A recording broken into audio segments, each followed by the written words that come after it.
popular que me contaron cuando yo era muy chiquito. Había una vez 3 pequeños árboles y los 3 con grandes sueños. El primer árbol soñaba con ser tallado de manera de cofre, hermoso y bien ornamentado, para en su interior guardar el tesoro jamás visto por el mundo. Me gustaría transformarme en un cofre de madera que pueda acoger joyas, piedras preciosas o esmeraldas, decía. El segundo árbol soñaba con ser convertido en un gran buque, en un gran barco, pero de los grandes, que navegara los 7 mares, los 7 océanos. Iré por el mundo y recorreré los sitios más inhóspitos. Seré un transatlántico importante, soñaba. El tercer árbol no quería alejarse de su hogar. Quería crecer en la cima de la montaña, de manera tal que cuando los hombres lo vieran de tan alto, no les quedara otra que dirigir su vista hacia Dios. Y decía, si puedo ser lo suficientemente alto, la gente encontrará a Dios tan solo con mirar y observar mi copa. Cada árbol tenía su sueño. El primero, insisto, en transformarse en un cofre que guardara un tesoro preciado. El segundo, en un barco que navegara los 7 mares. Y el tercero soñaba con ser tan alto de modo que los hombres al contemplarlo se encontraran con el rostro de Dios. Con el pasar del tiempo los árboles olvidaron los sueños, pero ya no eran retoños como cuando soñaban, sino que se convirtieron en árboles fuertes. Y entonces 3 leñadores subieron a la montaña. Mientras el primer leñador cortaba el primer árbol, este casi no podía contener su emoción porque supo que pronto cumpliría su destino. Pero en lugar de transformarse en un cofre que albergara un tesoro preciado, los carpinteros lo transformaron en una caja ordinaria, en un comedero para animales. Así que él maldijo al leñador y quedó amargamente desilusionado porque desde que era una semilla, un retoño, él quería hacer un cofre. Y en lugar de eso devino en simplemente una caja o un cajón donde comieran los asnos. El segundo árbol sí terminó siendo un barco, pero no una nave insignia de una gran flota. Se convirtió en un barco pesquero. Así que nunca navegaría en océanos majestuosos, sino que sería un pequeño bote en un pequeño lago usado para la pesca. Así que también quedó amargamente desilusionado. El tercer árbol, el que quería crecer tan alto de modo tal que cuando los hombres lo vieran se encontraran con el rostro de Dios, se encontró con un leñador que lo hizo trizas, transformó todo el tronco en varias vigas de madera y luego amontonó esas vigas en un galpón. Y aún no sabiendo para qué usarían las vigas, él dijo, todo lo que soñaba era quedarme en la montaña y señalar hacia Dios. Se quejó el tercer árbol. El tiempo pasó, los árboles convertidos o devenidos en cosas muy lejanas a los que habían soñado cuando eran retoños, se olvidaron de sus sueños, hasta que una noche, una jovencita, una flamante mamá colocó un bebé en la caja donde comían los animales. Y el primer árbol, que era el comedero del establo, supo que había cumplido su sueño, que había albergado el mayor tesoro de la historia, el Mesías hecho niño.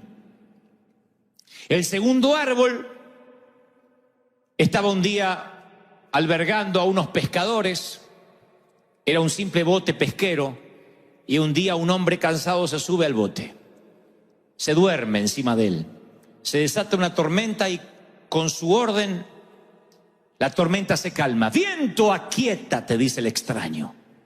Y ahí el segundo árbol se dio cuenta de que tuvo un privilegio mucho mayor que navegar los 7 mares, que estaba albergando en su madera al creador del universo, al Hijo de Dios. El tercer árbol, un viernes por la mañana, lo pasan a buscar y no creerán el dolor que siente cuando lo arrastran por la calle y se vio transformado en un elemento de tortura. No solo eso, sino que lo llevan a un monte alto y unos soldados clavan las manos y los pies de un hombre a sus vigas de madera.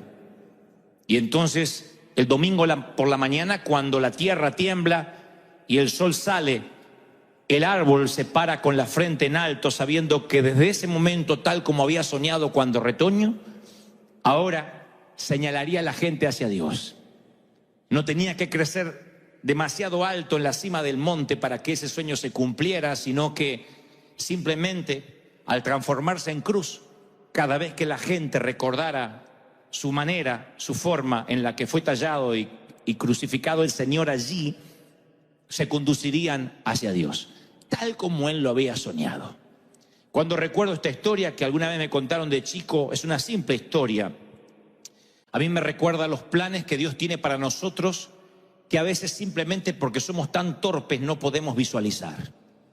Nos empecinamos en creer de que Dios se olvida de nuestros sueños. Y Dios dice, ok, tengo un sueño mejor para ti. O en su defecto, cumpliré tu sueño, pero no será bajo tu trato, bajo tu calendario y de la manera que tú quieres que sea. Pero los sueños de Dios se cumplen y generalmente, como dice las Escrituras, los caminos de Dios son superiores y distintos a los nuestros. Lo que sucede es que lo que vivimos y lo que esperamos vivir a veces está separado por una brecha tan ancha.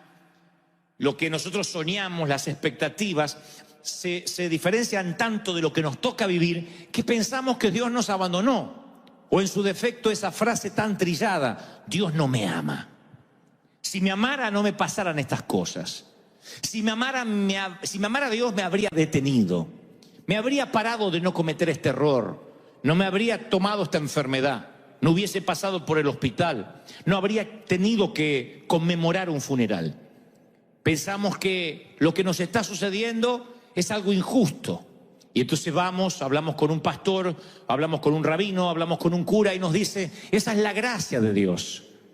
Por alguna razón te toca pasar esto, es la gracia de Dios. Y a nosotros no nos gusta la palabra gracia porque la identificamos con algo con lo cual nos tenemos que conformar. Decimos, amor es lo que yo sueño que me pase. Gracia es el peor es nada. Amor es lo que yo quisiera que me pase. Si Dios me amara, yo me habría casado con un príncipe azul. Por gracia tengo un sapo. Si Dios me amara, yo tendría dinero. Por gracia estoy buscando empleo. Si Dios me amara, yo retosaría de salud. Pero por gracia tengo que estar confinado a un bastón, a la insulina. Tengo que estar confinado a una máquina respiradora, lo que sea, a un trasplante, dependiendo de médicos, de análisis, de diálisis, de quimioterapia. Siempre nos parece que, bueno, es la gracia de Dios, como diciendo es la misericordia que no te deja que te mueras. Y empezamos a interpretar que la gracia es algo con lo cual nos tenemos que conformar. Pero es lógico que pensemos eso, porque uno, como estos 3 retoños de árboles, sueña con algo que nos parece que es el ideal. Un día viene el leñador en forma de vida y nos empieza a achar. Y los que nos convertimos después del hachazo no se parecen nada a lo que nos queríamos convertir.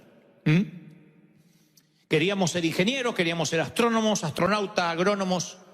Y de pronto la vida nos empieza a pegar en nuestro tronco y hoy estamos muy por debajo de lo que se esperaba de nosotros o lo que esperábamos de nosotros. Y digo siempre, un día nos miramos al espejo, a los 20, a los 30, a los 15, a los 40, no sé cuándo, tenemos ese shock de mirarnos al espejo y no gustar en qué nos estamos convirtiendo.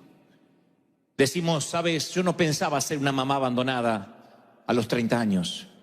No pensaba ser una mujer sola. Otros dicen, yo no tenía planificado a los 40 y tantos tener una quiebra financiera, estar en deuda, tener tarjetas con intereses galopantes. Otros dicen, yo no había planificado estar enfermo a esta edad de mi vida. Yo no tenía planificado una operación, una intervención quirúrgica de urgencia. Un montón de cosas que a veces llegan a nuestra vida y como los árboles nos quejamos. Uno, porque lo transformaron en un comedero de animales. El otro porque en lugar de ser un gran navío de una flota insignia es un barco pesquero. Y el último porque simplemente son vigas de madera esperando transformarse en elementos de tortura. Pero los tres árboles en algún momento cumplirán un sueño majestuoso, un sueño más grande que lo que ellos tenían. En la vida es exactamente igual. Hay un momento que no nos gusta lo que nos está pasando y entonces decimos: Dios me dejó de amar. Claro, porque nuestros tiempos no son los tiempos de Dios. Si pudiéramos ver nuestro futuro, estaríamos en paz. Pero Dios no deja eso librado al azar. Más de una vez las Escrituras dicen: no te preocupes por el mañana. Bástate el día con el afán de hoy.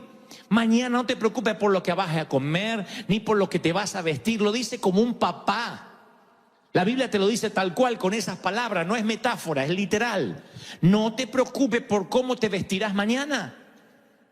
Ni Salomón con toda su gloria, ni con su majestuosidad se viste como los lirios del campo. Y si los lirios del campo, si los pajaritos no les falta el nido porque Dios vela por ellos, ¿cuánto más por ti? Preocúpate por el hoy. Pero nosotros somos como el niño de 7 años que nos dice: papá, no puedo tomar mi cereal porque no sé cómo cotizamos en la bolsa hoy. No sé cómo está el petróleo, el eurodólar. Estoy preocupado por las Naciones Unidas. Tú le dirías: no te preocupes, está por encima de tu edad. Está por encima de tu nivel de comprensión y por encima de tu nivel de preocupación. Bástate hoy, toma el cereal, disfruta, y lo que tienes que hacer es portarte bien y no traer una mala nota en matemáticas. Es toda tu responsabilidad. Dios es igual, conforme la edad, conforme la preocupación que te puedes permitir, conforme la ansiedad que te puedes permitir. La ansiedad es parte de la vida, pero cuando te empiezas a preguntar qué va a pasar en 5 años y en 6 años y qué va a pasar con mi vida, cómo voy a llegar a viejo, y esa empieza a ser tu vida. Está bien que seas precavido, pero cuando tu vida está más allá de lo que está pasando hoy, puedes caer en el error de perderte el hoy. Y el hoy no regresará. Jamás viviremos un día como hoy. Nunca más. Jamás. Y hay gente que se lo pierde. Se pierde sus hijos, se pierde su pareja, se pierde el amor, se pierde el servir al Señor, porque está preocupado: ¿qué va a hacer el leñador con ellos? ¿En qué me va a transformar? ¿Y qué voy a hacer? ¿Y en qué Dios me va a usar? Y se pierde esta temporada. Por eso Salomón divide la vida en 28 temporadas diferentes. Y las 28 tienen su importancia. Dice: tiempo de reír, tiempo de llorar. Y llorar. O llorar argentino. Tiempo de sembrar y de cosechar. Tiempo de gritar, tiempo de abstenerse de gritar. Cada temporada tiene un significado. Algún día les predicaré sobre cada una de ellas. Y verán que Dios dispuso mínima 28 temporadas para disfrutarlas, para vivirlas o para procesarlas. Estás en luto, es el tiempo de luto. Procésalo. No te apures en reír. Habrá tiempo de risa. Te estás riendo, no te empieces a amargar. No hagas como las madres de antes. El que mucho se ríe, pronto llora, decía la vieja. Y te amargaba la risa. Mamá tenía un pronóstico de amargamiento. No sé por qué las madres le temen a la felicidad. La mucha felicidad las pone nerviosas. Mucho griterío ahí afuera, ¿eh? ¿Estamos jugando más? Sí, alguien se va a romper la cabeza. Alguien se va a terminar mal. Yo sé cómo termina esto. Sigan jugando y riéndose como vos. Ya se van a romper la cabeza. ¡Bum! ¿Qué dije? ¿Una necesidad de ser profeta veraz tiene?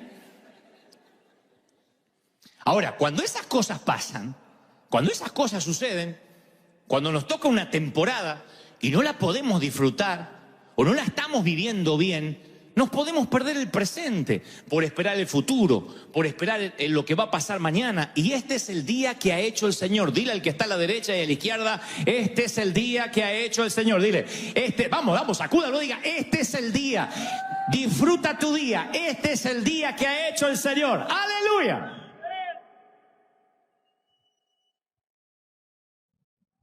Hay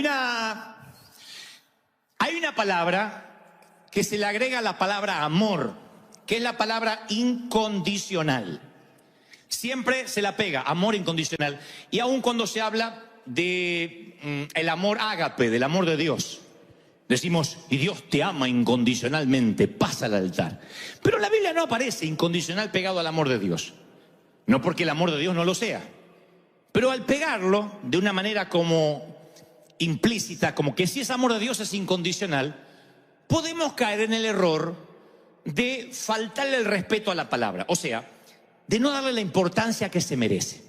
Es como cuando un matrimonio dice, ¿tú me amas? Sí, si no, no estaría contigo, ya te hubiese dejado hace tiempo. No es lo que esperaba oír. ¿Y por qué me amas? Y qué sé yo. No tengo ganas de pensar por qué te amo.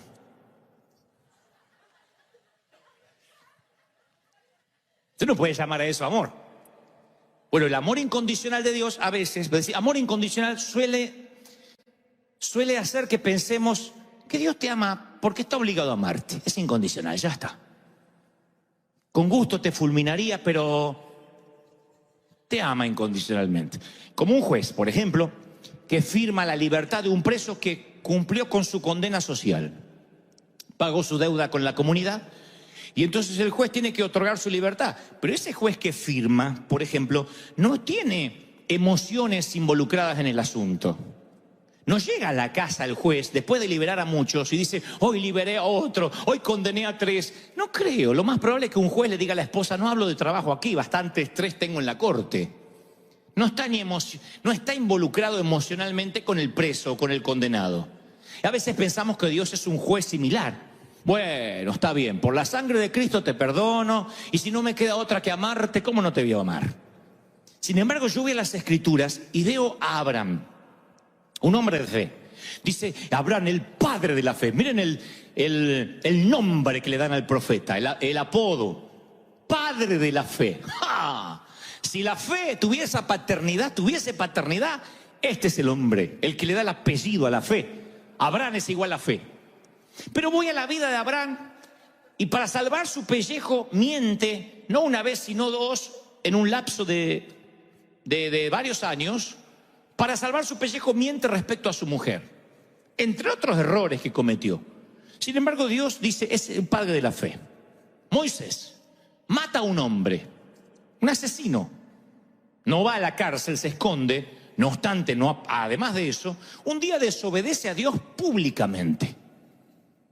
Y después Dios lo honra apareciendo en el monte de la transfiguración junto al Señor, al lado de Elías. Y Moisés, para los judíos, para los mesiánicos, para todo el mundo, Moisés es el prócer de la Biblia. David comete adulterio, tapa el adulterio con un asesinato. Dios de alguna forma protege su linaje familiar hasta la aparición de Jesús, que le dicen hijo de David. No es el hijo del adúltero, no es el hijo del asesino, no es algo que no lo nombren más. No, hijo de David. Pedro niega al Señor y después diría el Señor, sobre ti edificaré mi iglesia, te usaré para dirigir la iglesia. Vas a la lista de los héroes de la fe de Hebreos 11 y descubre los muchachos que hay ahí. Y la verdad que son algunos bastantes delincuentes de lo que hicieron. Ustedes los leen todos así, claro. Uno lo puede leer con una voz engolada, una voz de locutor. Ahí está David, ahí está Jefté. Jefté era un huérfano que mató un montón de gente. Rab era una prostituta. O sea, uno le puede leer la Biblia de manera aséptica, higiénica, limpiar todo lo que nos suena fuera de la religión y leer con esos nombres y con esa postura de gente pura. Pero no eran gente pura. Era gente que Dios amó, no incondicionalmente, bueno, lo tengo que amar a este Moisés, con un amor tenaz, con un amor intencional. Por eso me preocupa cuando alguien con desdén dice, bueno, Dios te ama igual, porque le hemos quitado la fuerza original y hemos hecho un Dios anémico, desapasionado para amarnos. Cuando uno no le cae la moneda de cómo lo ama a Dios. Bueno, Dios me ama porque estoy en la iglesia River y porque me tiene que aguantar. Cuando uno tiene esa relación de Dios, que sí, Él es amor, pero la verdad que a mí la vida me va mal. Si me amara no me iría así. Ahí es cuando viene ese razonamiento que no resiste análisis. Decir, no, si me amara no tendría que pasar esto. Claro, cuando vino el tornado a nuestra vida y deja una estela de devastación, cuando la vida se nos cae de pedazos, enseguida decimos, ¿y dónde está Dios? Si Dios me amara no me pasara esto. Porque no entendemos lo que es el amor de Dios. Creemos que Dios nos ama si se cumple mi deseo de árbol. Si yo me transformo en ese cofre para guardar perlas, entonces Dios me ama. Si soy un barco que navega los 7 mares, entonces Dios me ama. Si me deja crecer alto de modo que cuando los hombres vean mi copa dirijan su vista a Dios, entonces Dios me ama. Si no, Dios no me ama. Y entonces Dios tiene una respuesta a eso. Dice, no, yo te voy a contar cómo funciona esto de que te amo o no te amo. Dios es un padre, piensa como una madre, como un padre, con amor paternal. ¿Cuántas madres nos han dicho, no comas dulces antes de cenar? ¿Te lo han dicho? También como otras tonterías, no comas sandía y te metas en la alberca porque te crece no sé qué en el estómago y te inflas así como si tuviera cerveza adentro. Había mitos, pero después había cosas reales que la madre solía ver con anticipación. No salgas desabrigado porque después te agarras un resfrío. Y uno tomaba esas restricciones, esas órdenes, como no me ama. Me tiene harto la vieja. Me quiere controlar. Y eso que no había celular en nuestro tiempo, pero te controlaban telepáticamente. Vos sentías la voz de tu madre adentro de la cabeza. Empezaba a llover, estabas sin el suéter y tu madre adentro te decía, te lo dije, te lo dije, te lo dije.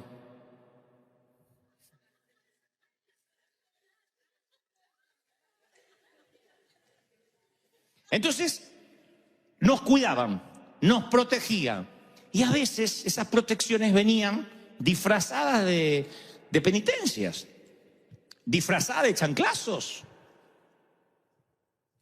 En mi tiempo no había penitencia, había chanclazo. El primer aviso era un chanclazo. El warning. El warning era acá.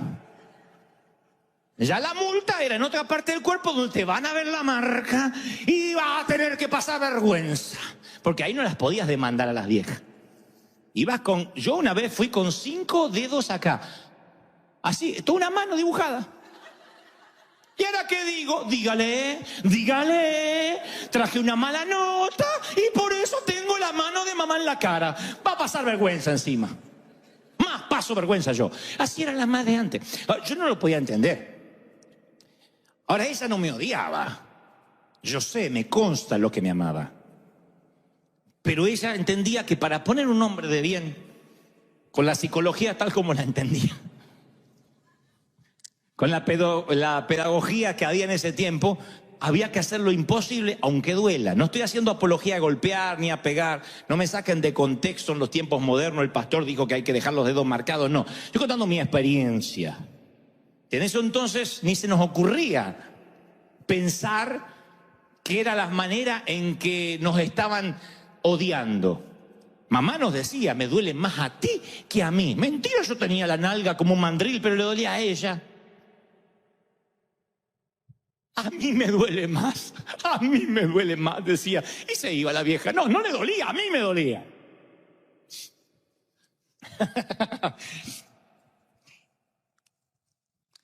Entonces, Dios envía a los leñadores de la vida y llegan en forma de chanclazo. No nos gusta. Y decimos, Dios no me ama. Dios no me ama, Dios tiene algo contra mí, algo malo hice. Entonces echemos un vistazo, vamos a lo básico. San Juan 3:16, el versículo que le enseñamos a los niños desde la escuela dominical. De tal manera amó Dios al mundo, que ha dado a su Hijo unigénito para que todo aquel que en él crea no se pierda, mas tenga vida eterna. Pensemos un minuto. ¿Cómo envió a su Hijo?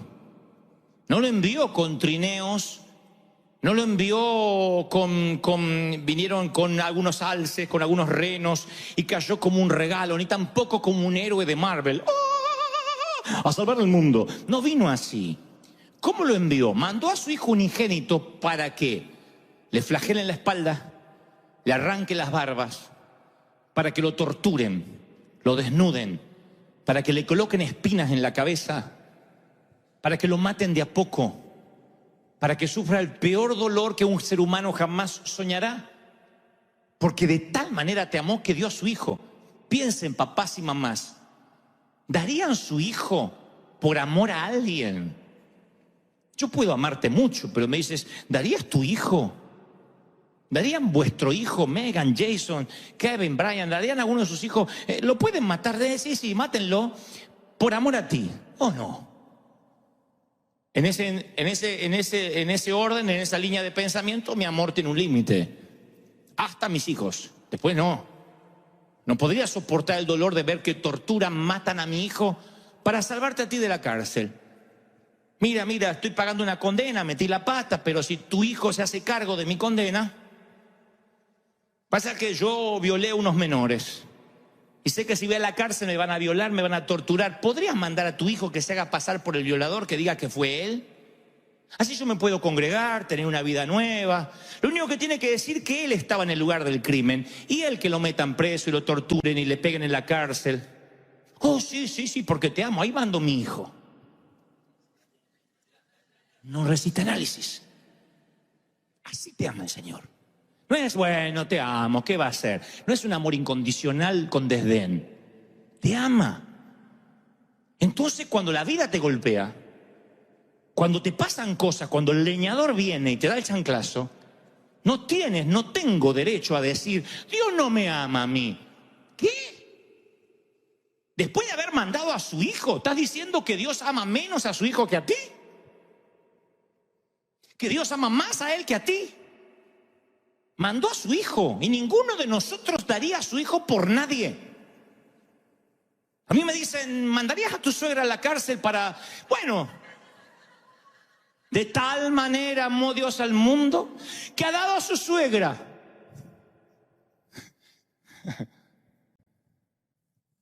Ya, mátenla.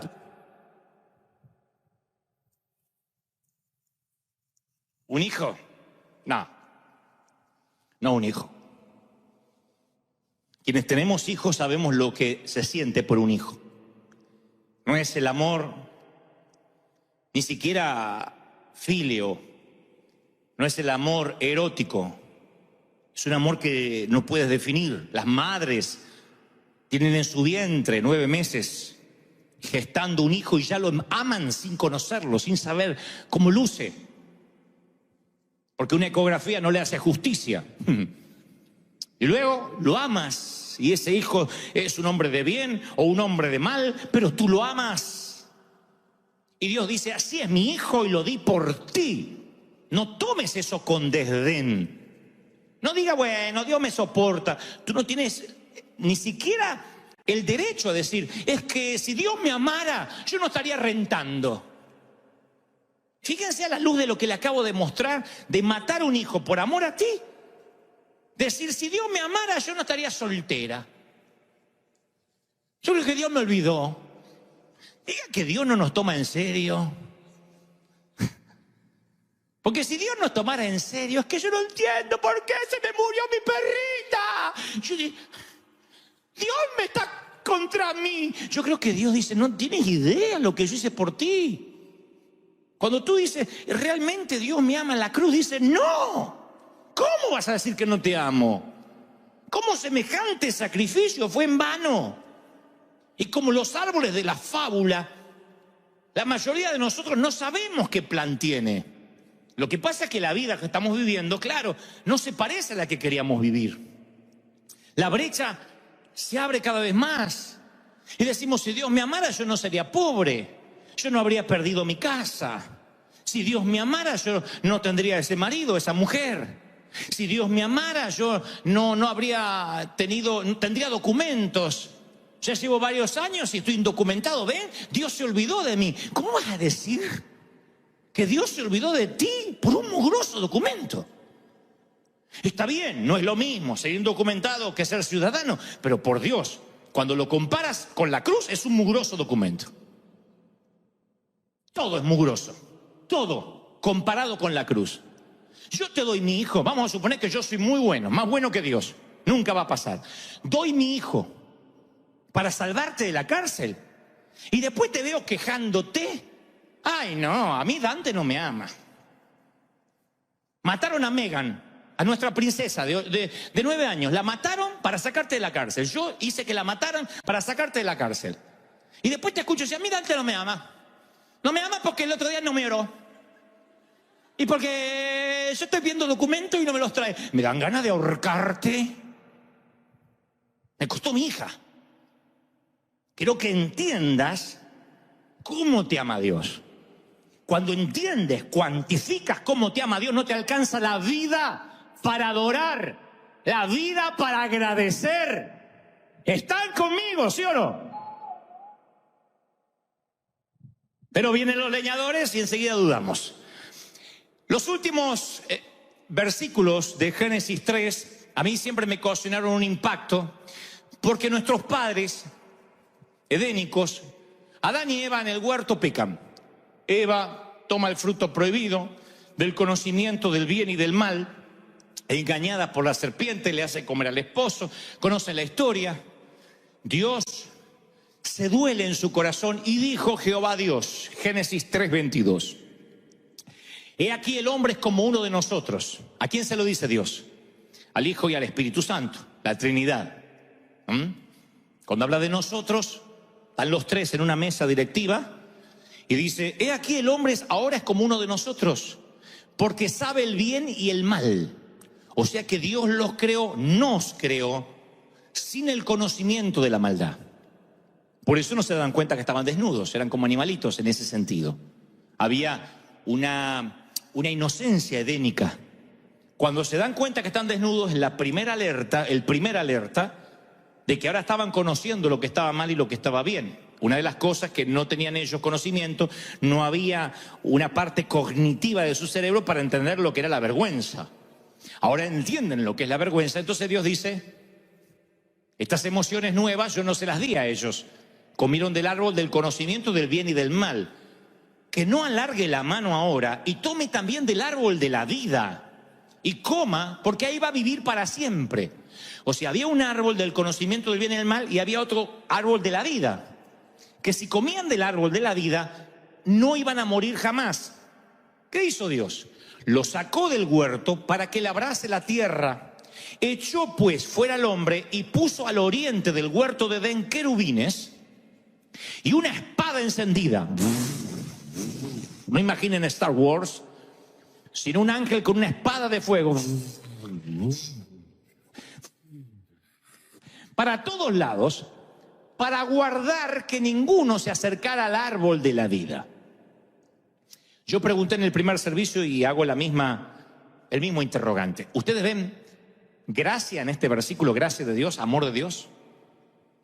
Sean honestos, no tienen que hacerse los espirituales. ¿Ustedes ven el amor de Dios acá? Con un ángel cuidando el árbol de la vida, que no sea que se haga eterno como nosotros. El ángel. Uno, si lo lee rápido, dice, y Dios está enojado, encima no quiere que le toquen el otro árbol. Pero lo leo otra vez y yo pienso, ¿qué hubiese pasado si Dios les hubiese permitido a nuestros padres caídos quedarse en el jardín y comer del árbol de la vida? Ya conocían el pecado y ahora serán eternos. Entonces no habrían vivido en el paraíso, habrían vivido en un infierno. Habrían sido eternamente rotos, eternamente quebrados, eternamente miserables, eternamente arruinados por la culpa y vacíos, muy vacíos, llenos de penas, de amargura, de resentimiento. Tenían que morir para poder renacer, para Dios le diera una nueva oportunidad.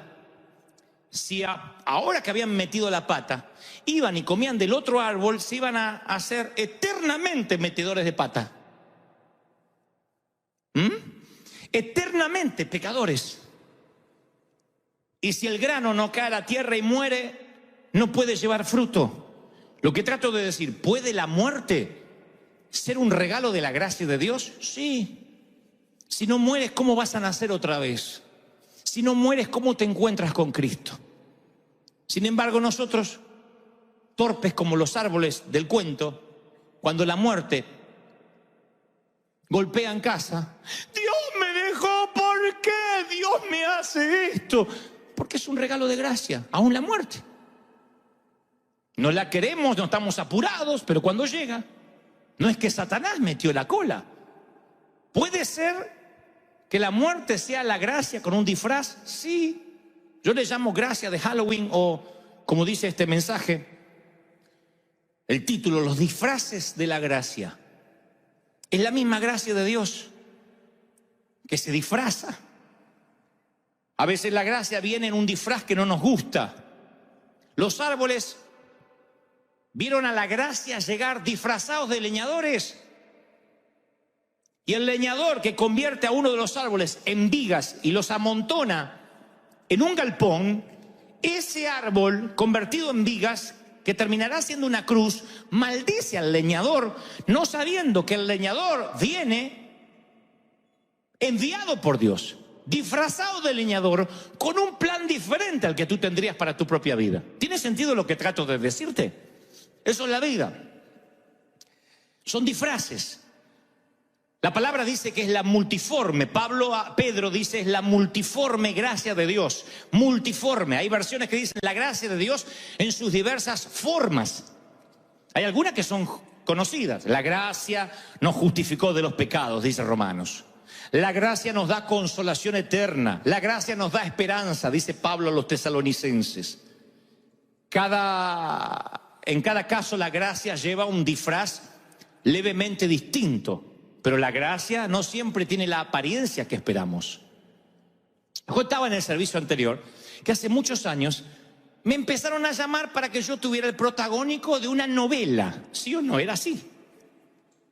Entonces me dijeron, queremos que seas el actor de una novela que se iba a emitir, se llamaba El Capo. Su personaje,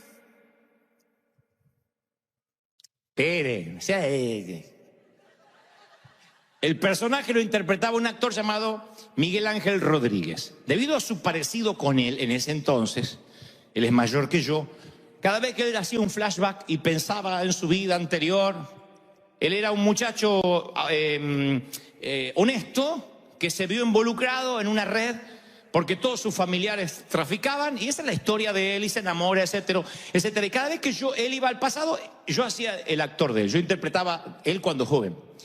Y entonces me llamaban porque mi parecido ameritaba que yo aceptara el papel. No podían buscar otro actor, ni siquiera más preparado. Era el parecido lo que me habían llamado. Y entonces entran a insistir y al principio dijimos que no. Y después el mismo gerente dice, a ver si nos entendemos. Cualquier actor moriría por un protagónico en prime time, en horario estelar en la tele. Nunca actuaste en la tele y yo te estoy dando un protagónico y me estás diciendo que no. Yo le decía, déjame, Señor. Te confieso, yo quería hacer un cofre ornamentado para meter perlas, un barco que navegue los 7 mares o un árbol tan alto que la gente, cuando me viera crecer, viera a Dios. Y Dios dijo, no. Si te voy a usar, va a ser en forma de comedero. Si vas a hacer un barco, vas a ser un pesquero. Y si quieres que la gente vea a Dios a través de ti, vas a ser en forma de cruz. Vas a ser un embajador mío, yo te voy a usar, te voy a bendecir. La gente verá a Dios, pero porque tu vida estará crucificada en mí. Tu vida pasará por la gracia. Si yo hubiese aceptado ese papel, el destino se habría bifurcado. Estoy seguro. Tal vez sería muy famoso. Pero yo no habría vivido lo que vivimos. No habría experimentado la gracia de Dios. Y yo cuando sentí que Dios no me permitió, dijo, no está en mi voluntad, y la oferta era tentadora, no me gustó el disfraz con el que vino esa gracia. Yo quería un plan. Si Dios me hubiese dicho, mira, tú en tantos años vas a hacer tal cosa, en tantos años yo te voy a usar acá y vas a escribir libros, yo hubiese dicho, bueno, ok, acepto no estar en la tele. Pero Dios no explica nada. Cuando el leñador viene, ¡pac!, al galpón, ¡pac!, al comedero, ¡pac!, bote. Y no te explica.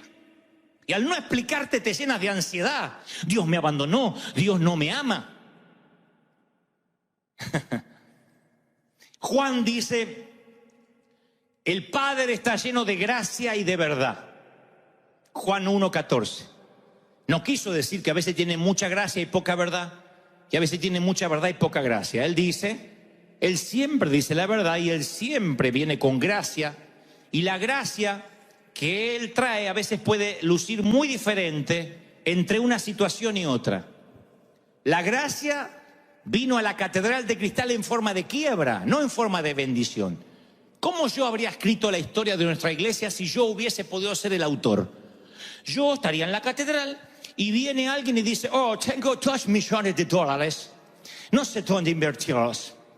Y entonces voy a regalar a usted para que usted compre una reina y salga de la catedral. Entonces yo voy, pechito de paloma, le digo, Schuller, voy a renunciar y me llevo a todos, les guste o no les guste, porque nos vamos a hacer independientes. Eso hubiese sido mi historia, bien argentina y petulante. Y ella dice, no, va a ser en forma de cruz. Viene la quiebra y tuvimos que orar y ayunar y buscar de entre las piedras las monedas para poder pagar. Dios tenía que transformar esclavos en soldados. Y eso ocurre a veces en 40 años. Eso ocurre en los desiertos. ¿Alguien dice amén conmigo, sí o no? Entonces Dios está lleno de gracia y de verdad. A Pedro en un momento le dice, hijo de Jonás.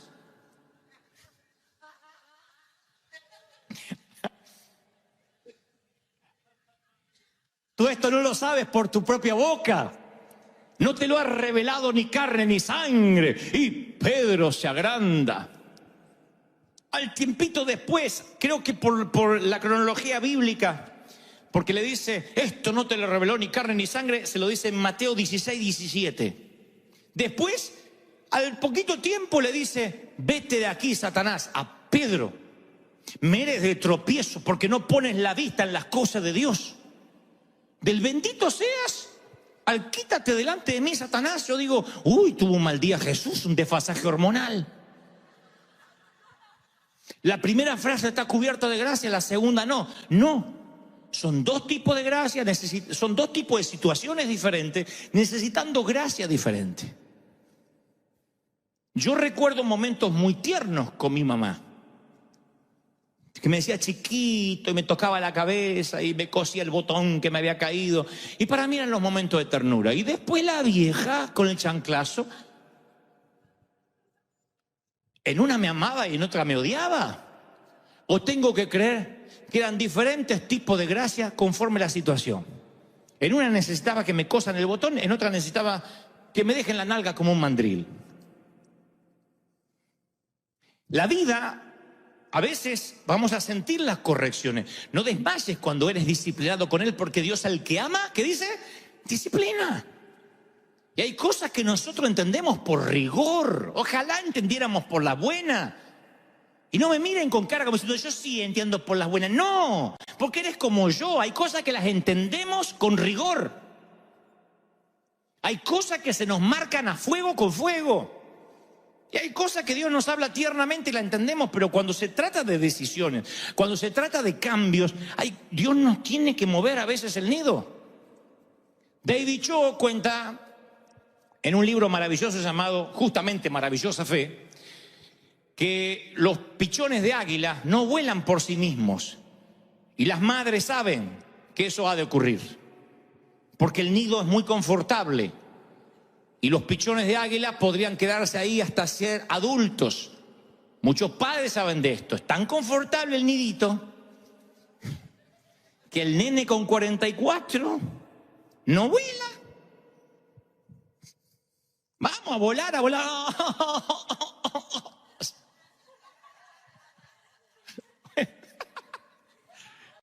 Y bueno, entonces, ¿qué hace la mamá águila? Arma el nido con espinas. Espinas, espinas, espinas, espinas, espinas, espinas. Y sobre las espinas le hace un colchón cómodo, con paja, con barro, para que no sientan las espinas. Quien mira el comportamiento de la madre dice, esta madre está loca. ¿Por qué no hizo todo el nido confortable? Pero es confortable cuando nacen, cuando están los huevos ahí. Cuando los pichones nacen, y son chiquititos, los alimenta, ellos están confortables. Y después, ustedes pueden ver esto en YouTube de reprise que hay de documentales de la National Geographic. La madre con el pico los empuja a volar, porque ya ve que tienen alas. y tienen que lanzarse desde los picos más altos de las montañas. Y los pibes no quieren saber nada. No, que estoy esperando la voluntad de Dios. Que no siento paz, que acá siempre hay comida caliente.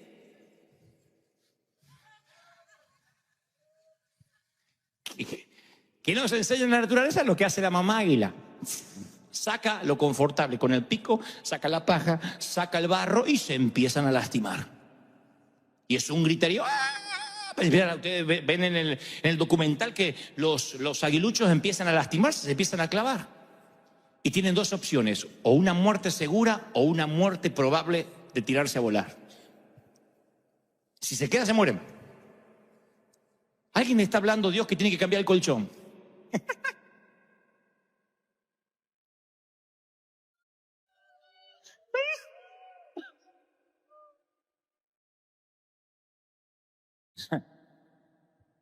Ante una muerte segura y una muerte probable, algunos mueren, ¿eh? Algunos no quieren volar y prefieren morir ahí.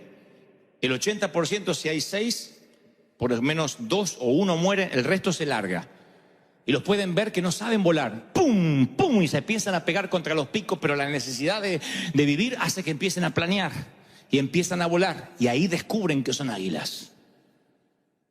La madre lo sabe, el instinto natural es que ellos no volarán por sí solos. ¿Los ama poco esa madre? ¿O los ama mucho para que puedan volar su propio vuelo? ¿Dios te ama mucho? ¿Crees que te ama de tal manera que permitió que su hijo muriera por ti? Bueno, entonces no te sorprendas si la vida te empieza a clavar o a pinchar. Te ama. La mayoría de las cosas que nosotros hemos hecho fue porque se nos fue la zona de confort. De otro modo, todos somos cómodos. Todos. Dejamos de trabajar duro apenas nos sentimos un poco de comodidad. ¿No será que a veces las crisis son permitidas por Dios porque son disfraces de la misma gracia? Disfraces de la misma gracia que Dios nos ama. De manera tal que dio a su Hijo para que no te pierdas. Voy a las Escrituras y veo que Jacob anda con la cadera dislocada, peleando después de pelear con un ángel. Y ahí se llama Israel, príncipe con Dios. Veo a Pablo, el gran apóstol Pablo, y Dios dice, bástate en mi gracia, no voy a sanarte el aguijón que te abofetea. Voy a cada uno de los personajes, veo a los discípulos, cada uno contando con un dolor, con una herida, con una espina. Yo pensé que uno llegaba al evangelio y teníamos vidas perfectas y resulta que no. Resulta que somos, como digo siempre, gente rota, no hay vidas perfectas. Resulta que el truco está en buscar los dulces más allá del disfraz. Más allá de lo que te haya tocado en la vida, tienes que encontrar los dulces, si no te vas a vivir amargando por boberías, por tonterías. Decía en el servicio anterior, si te amarga un vaso roto, una taza de café sucia en tu casa, si te amarga que le falta aceite al auto, lo que sea, si eres varón o mujer, si te amargan las tonterías, si las tonterías están dentro de tu radar de amargura, te hacen falta problemas reales. El desagradecimiento nace a partir de no haber tenido crisis. Entonces, ¿cómo logramos poner hijos agradecidos como hombres de bien? Sin que crean que la vida les debe algo. Porque quieren un auto y si podemos se lo compramos en cuota, nos endeudamos hasta acá y le compramos el auto al nene para que no se traume. Cuando a él le empiece a costar algo en la vida, va a decir, Dios me dejó de amar. Entonces nuestra responsabilidad es que tengamos el confort, pero que no nos olvidemos de quién proviene lo que tenemos. Nabucodonosor se llena de orgullo y dice, qué gran rey soy, miren todo lo que he logrado, y pierde la noción, pierde su juicio cabal. Y por años queda como un antisocial, como un rebelde, como una bestia, pastando como un buey, dice la Biblia. Y él dice más, recuperé la razón y tuve más gloria que antes. Cuando dice eso uno dice, este tipo no aprendió nada. Pero luego dice, pero ahora sé de dónde proviene lo que tengo. Ahora sé cuál es la fuente de mi riqueza y que Dios bendice al que quiere bendecir. Es el corazón agradecido lo que agrada a Dios. Ni la abundancia ni la pobreza. La abundancia no es que estás mal y la pobreza que estás bien, ni viceversa. Es reconocer de dónde proviene el favor que tienes. Y Dios dice, mientras que tú reconozcas de dónde viene el favor, yo te voy a bendecir, te voy a abrir puertas, te voy a dar. ¿Están conmigo? Ahora, ¿cómo nos fundamentamos en la vida? Voy a terminar. ¿Cómo nos fundamentamos en la vida? Entendiendo que las espinas, que los leñadores, son parte del trato de Dios. ¿Me vas a decir, piensas, que aquella muerte me dio algo, un valor agregado, aparte de dolor? ¿Estás por decir que mi divorcio de alguna forma me ayudó en algo con todo lo que tuve que atravesar? ¿Que aquel abuso fue permitido por Dios de algún modo? Bueno, no voy a responderte yo, dejaré que lo haga Pedro. Pedro dice, en su bondad, Pedro 5:10, primera de Pedro 5:10. En su bondad Dios te llamó para que participes de su gloria eterna por medio de Cristo. Entonces, después que hayas sufrido un poco de tiempo, te dará 4 cosas. Te restaurará, te sostendrá, te fortalecerá y te afirmará sobre un fundamento sólido. Lo diré otra vez. Después que sufras un poco, después que las espinas te lleven a volar contra tu voluntad, te restaurará, sostendrá, fortalecerá y afirmará. Y cada palabra que Pedro usa es un cuadro vívido que respalda lo que dice. Restaurará.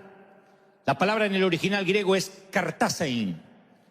Es la palabra que se usa para remendar redes. La palabra que se usa para reparar una fractura. Dios dice, a través del leñador, yo voy a reparar el carácter que tienes.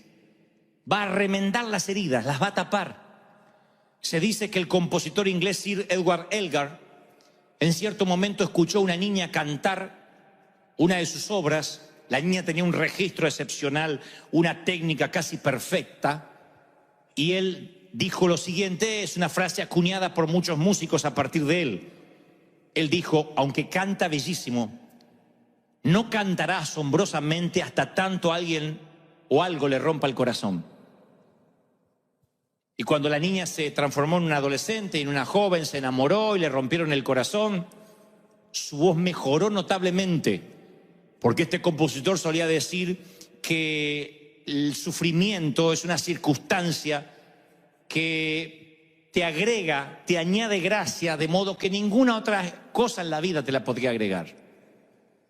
Una persona que ha perdido seres queridos, sus ojos, luego del dolor, se llenan de dulzura y comprenden a otras madres que sufren lo mismo, la comprenden. El abrazo de alguien que sufrió, el abrazo empático de alguien que pasó lo mismo, no es igual que aquel que no lo pasó.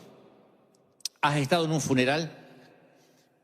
Cuando uno va a un funeral, el único abrazo que te calma es el que fluye la misma sangre que tú. Porque cuando está tu mamá en un ataúd, el único abrazo que logra que la tristeza amaine un poco es el abrazo de un hermano que dice mamá. Y para él también es mamá. No es lo mismo la vecina, ay, qué buena señora que era su mamá. No es lo mismo la comadre que no se visitaban en 30 años, ay, vine, apenas me enteré. Que las lágrimas de tu hermano, de tu hermana, que lloran el mismo padre. ¿Sí o no? ¿Qué se produce? Que tú te conectas mucho mejor a través del dolor que a través de la alegría. Mucho mejor. El dolor conecta. ¿Saben por qué esta iglesia está tan conectada? ¿Saben cuándo esta iglesia estuvo lista para vivir lo que estamos viviendo? Cuando me dijeron esa frase, pastor, aunque no nunca nos dé techo el Señor bajo un árbol, vamos a seguir congregándonos si la presencia no nos deja. Ese día el sufrimiento nos hermanó. Y oigan, por eso los soldados, los veteranos de guerra defienden a los propios porque estuvieron en la misma línea de batalla. Porque ahí no te hermana el uniforme ni la bandera, te hermana el sobrevivir. Y te haces hermano. Dicen que los lazos de los soldados que estuvieron en la batalla son más fuertes que la de un hermano. Por eso David y Jonathan se amaron tanto. Porque compartieron batallas. Y cuando tienes que poner espalda con espalda y pelear y defenderte, algo te hermana. Por eso Pedro dice literalmente, restaurará. ¿Cómo te restaura el Señor? A través del dolor te restaura, te hermana, te hace entender a los que sufren, te hacen que no te olvides de dónde saliste. Luego dice esterixen, la palabra sostendrá. Ahí la palabra esterixen es sólido, como el granito. Porque que te rompan el corazón provoca dos cosas: o que te desmorones o te hagas sólido. Pero no el corazón de piedra, sino que se te hace piel de rinoceronte y corazón tierno, no al revés. Y cuando se te hace sólido, ninguna cosa te voltea. Pedro dice, no solo te va a sostener, te va a fortalecer. Stenium es la palabra en griego. O sea, te va a llenar de fuerzas. Si tu llama es débil, viene un viento y la apaga. Pero si la llama está más o menos encendida, viene un viento y se enciende más. Los que hacemos asados argentinos lo sabemos. Viene un viento y enciende más, te incendia el asado. Pero si la llama es débil, te la apagó. Si tu vida es débil, si tu fe es débil, ay, me duele la cabeza, ¿no tendré un tumor? Se la apagó la poca fe que tenía la condenada. Y finalmente afirmará, temelium, que significa sentar los fundamentos. Te hace unos fundamentos. Cuando uno descubre las grandes verdades de la vida, de qué se trata el juego de la vida, te hace unos fundamentos. Apenas uno descubre de qué se trata el juego de la vida. Yo te voy a decir, la vida no es el juego de la oca. La vida, el juego de la vida es, el principio de la sabiduría es lograr mirar en perspectiva tu propia vida, hacer círculos. Y en esos círculos meter la gente importante, la menos importante, la que no te tiene que afectar, las cosas importantes, las cosas menos importantes, las que no te tienen que interesar. Diferentes círculos. Ese es el principio de la sabiduría. Cuando ustedes ven a alguien joven, pero que parece sabio, no es porque tiene más dinero o más educación, sino porque trazó círculos, como hizo el Señor. Él tenía a los discípulos, a los 12, tenía a los 3, al 1, a los 3, a los 12, a los 40, a los 120, a las multitudes. Y cuando los fariseos le decían algo, no estaba en su círculo. Entonces su radar solo estaba ocupado de las preocupaciones reales, de aquellas cosas que se tenía que ocupar, no preocupar.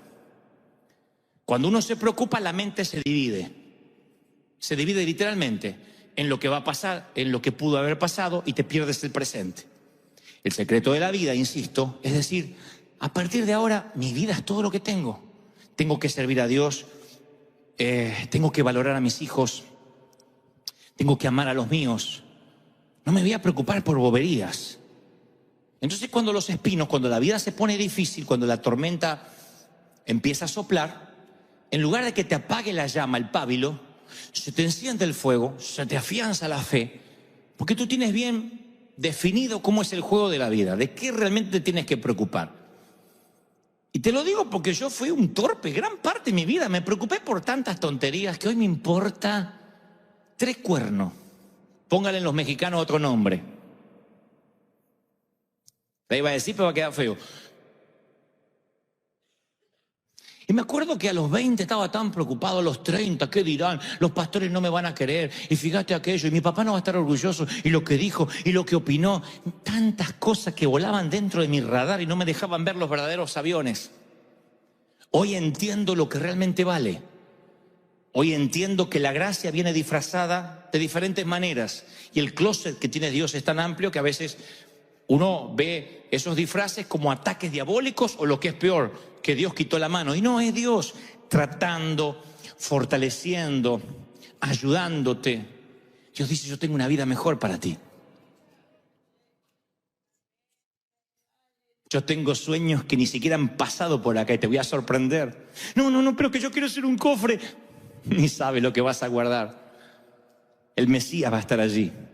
No, que yo quiero ser un barco de 7 mares. ¿Para qué? ¿Para que te naveguen los piratas? Yo te voy a poner en el lago para que el maestro calme las aguas y seas el mudo testigo de los milagros más grandiosos que jamás se hayan escrito. Yo quiero crecer alto. No, yo te voy a poner en el monte de la calavera y a través de los siglos la simbología de ti, árbol, estará sobre las catedrales, sobre las iglesias, en los cementerios, en los panteones, colgará de los cuellos, estará en los crucifijos, estará en los rosarios, estará en todo sitio. El mundo se persignará con tu forma, árbol. El mundo te recordará, el sumo pontífice hará tu señal. La gente correrá a la cruz, habrán canciones en tu nombre. Árbol, no seas imbécil. Si creces en lo alto de la montaña, solo serás un tonto árbol alto. Déjame que yo te hache, que te meta en el galpón del olvido por un tiempo.